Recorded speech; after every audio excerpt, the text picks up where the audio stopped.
safety first. Absolutely. Joining us now to talk more about this, Hillsborough County Sheriff Chad Chronister. And, you know, Sheriff, you were talking, I was shocked to find out that you were saying this is the busiest night in the emergency room, and I was kind of surprised as to why. People's costumes don't fit. You know, kids want these crazy costumes, and as parents, we want them to have that wow factor. We want people to point that costume out, but they don't fit. They can't function them. They can't see in them. They end up tripping, and it becomes one of the busiest nights in the emergency rooms. Wow.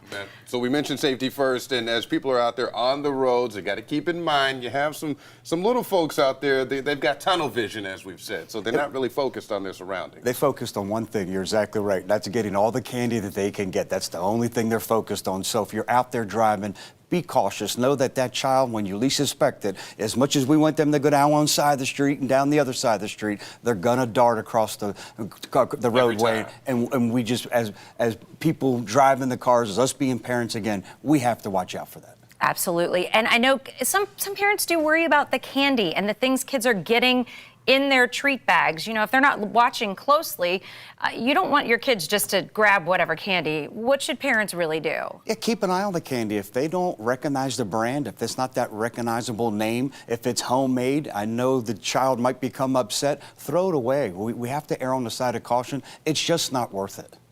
And there are some events, you guys are actually holding an event. A lot of parents, you know, this is a lot to walk around the entire neighborhood. If you do have a kid in a fancy costume, it could be a little warm, but you guys have kind of made it easy for parents if they want to have a nice, safe, all-in-one-place trick-or-treat event. We do, and thanks for bringing it up. We split the county up into 5 districts, and any of our police stations, come by. They'll always have some games. They have plenty of candy and treats to hand out, and you know you're safe there. Yeah, and the kids love that. The kids love getting to see police cars and, you know, the sheriff vehicles. Those are so cool, and it's a fun time, I think. We'll have all our toys out there, the motorcycles and everything else, so it's good. It's a nice way to connect with the community, and it's a great way to make sure that child's getting some safe candy and having a good time, and maybe they'll tire themselves out there where you won't have to walk all the neighborhoods and you can go back home. Sure, you know what?